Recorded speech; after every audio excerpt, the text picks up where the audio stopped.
You're listening to Civic Media. You can tune into any of our live shows on any radio station across the state with the Civic Media app. Find us in your phone's app store and listen anytime, anywhere. This is your WLAK Daily News Roundup for Lake Air, 107.5 FM and 1260 AM in Amory.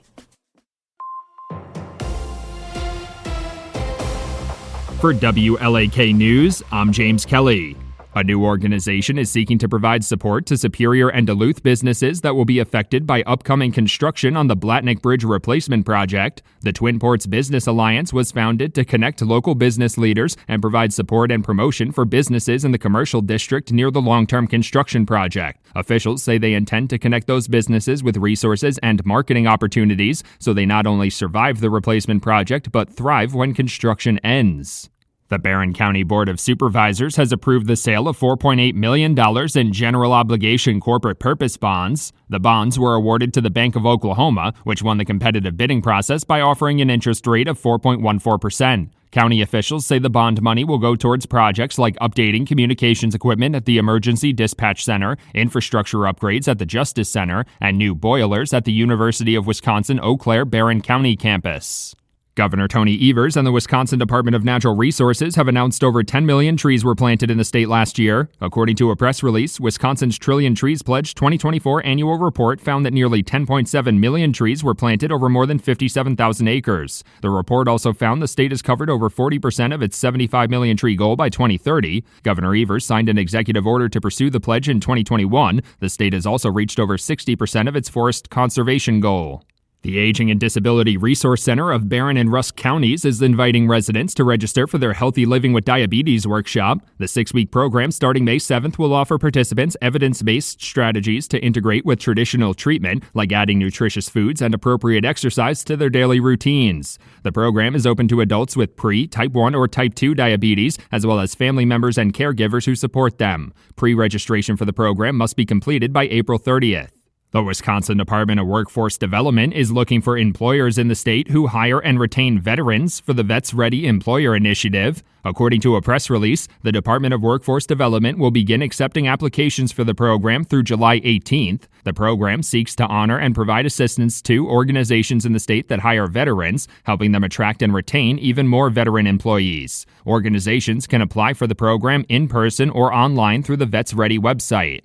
The Wisconsin Department of Health Services says fewer underage kids in the state are using tobacco and vape products. According to a recently released report, the state saw underage vape and tobacco use drop from 13.6% in 2023 to under 12% last year. Officials say raising the tobacco sales age from 18 to 21 in 2019 has contributed to the decrease, as well as public awareness campaigns and community action. The study also found tobacco and vape shops are still selling to underage kids at a 30% higher rate than other retailers. The City of Duluth has launched a new initiative aimed at homeowners who violate city ordinances. On Monday, city officials announced the launch of the Clean Streets, Strong Communities Courtesy Notice program. The initiative will give homeowners a notice if their properties have excess trash, abandoned items, or other nuisance issues. Currently, similar issues could be met with a citation or inspection immediately. City officials are hoping the notices will encourage residents to clean up their properties before citations become necessary. One person was killed in a single-vehicle crash in Sawyer County over the weekend. According to the Sawyer County Sheriff's Office, the County Communications Center received a 911 call from an iPhone crash detector at 8:40 a.m. on Friday. When they responded to the pinned location on West County Highway B in Winter, they found the crash scene, and 26-year-old Jenny Del Real of Lac de Flambeau was pronounced deceased at the scene. Their initial investigation found Del Real had gone off the road and rolled over into a wooded area. Wisconsin lawmakers are introducing legislation to more closely reflect new HHS Secretary Robert F. Kennedy Jr.'s national agenda. One bill would ban residents from using the Supplemental Nutrition Assistance Program to purchase candy or soda. Another would ban ultra-processed food from school lunches. Menominee Republican Representative Clint Moses says the state legislation would be more specific and targeted than national efforts. A similar bill was proposed in 2015 but never reached then-Governor Scott Walker's desk.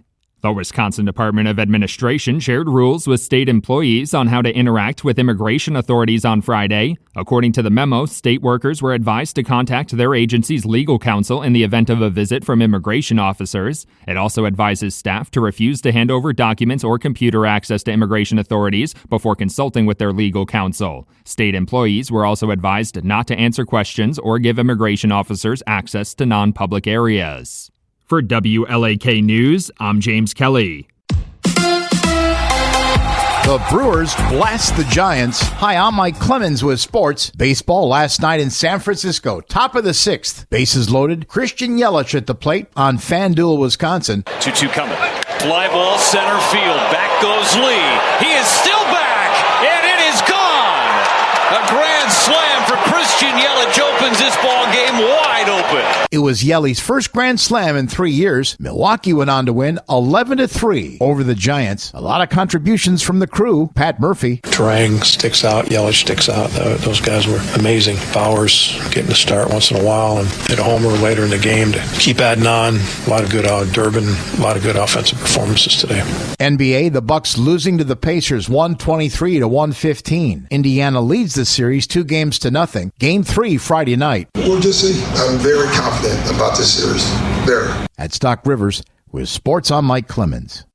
On your entertainment beat, I'm Pete Schwaba. I identify with that film, in which there is an implicit reference to St. Francis. Those are the words of Pope Francis, who passed away last Monday at the age of 88. The Pope was referring to the film La Strada by Federico Fellini, which was his favorite. As it turns out, he was quite the cinema buff. The Pope said in an interview about 10 years ago he was always a fan of movies dating back to his childhood in South America, adding that he owes his love for the big screen to his parents for taking him to the theater at an early age. Pope Francis said he identified with the teachings of St. Francis of Assisi due to the themes of love and suffering. Probably no surprise, that was the inspiration for his chosen papal name. Video game adaptations are alive and well, and it seems they will be with us for a long time, or until they run out of video games to adapt. Universal Studios is jumping into said world and teaming up with director Michael Bay and producer Sydney Sweeney to bring Outrun to the big screen. There is no cast attached yet, as the project is in the early stages of development. Will there ever be a sequel to The Big Lebowski? If Jeff Bridges and Julianne Moore had their say, it would be absolutely. Unfortunately, it is the Coen brothers, Joel and Ethan, who seem against the idea. The Coen brothers have not made a sequel to any of their work, although Bridges said they do tend to surprise people sometimes. In addition to no sequels, the brothers also have not made a film together since 2018's The Ballad of Buster Scruggs. When he's not trying to sell you his own products like Aviation Gin or Mint, Ryan Reynolds actually makes films. He starred opposite Hugh Jackman in 2024's Deadpool and Wolverine. Recently, Jackman took a good-natured swipe at his pal Reynolds by telling a crowd at Radio City Music Hall that Jackman was curiously left out of a dance scene in the film. Don't worry, there is no awkwardness. Jackman did assure everyone in the crowd they are bros for life. Thank goodness for that. The critically acclaimed show Heartstopper, which ran for 3 seasons on Netflix, will wrap everything up with a feature film. The show follows the stories of Charlie, an openly gay student, and his schoolmate Nick, a rugby player. Joe Locke and Kit Connor, who starred in the TV show, will both appear in the film, which will also be under the Netflix banner and will pick up where season 3 left off. If you're looking for something that is a bit mindless, but a good shoot-'em-up with a feel-good ending, check out A Working Man. The film stars Jason Statham as a mild-mannered construction worker, single father, and former Special Forces soldier charged with finding his boss's kidnapped daughter. The movie is a bit stereotypical, but seems to throw out one challenge after another as Statham's character works his way through the hierarchy of a criminal enterprise. A Working Man received about 50% on Rotten Tomatoes, which seems about right, but it's a fun watch. The film is now available to rent on various streaming platforms. For more showbiz fun, tune into Nightlight with me, Pete Schwaba, weeknights from 6 to 8 p.m. on the Civic Media Radio Network.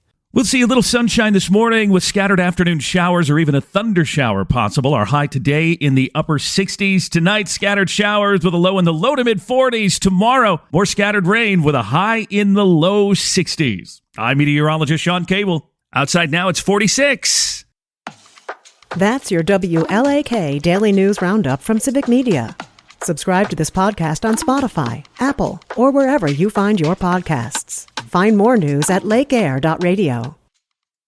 The national news cycle never stops, but it can be hard to find news about your local community. Civic Media is dedicated to providing quality local and state news coverage across Wisconsin. With the Civic Media app, you can get notifications about local stories that matter to you and your community. Find the free Civic Media app in your phone's app store and choose notifications from the menu to tell us what kind of news you want to hear about.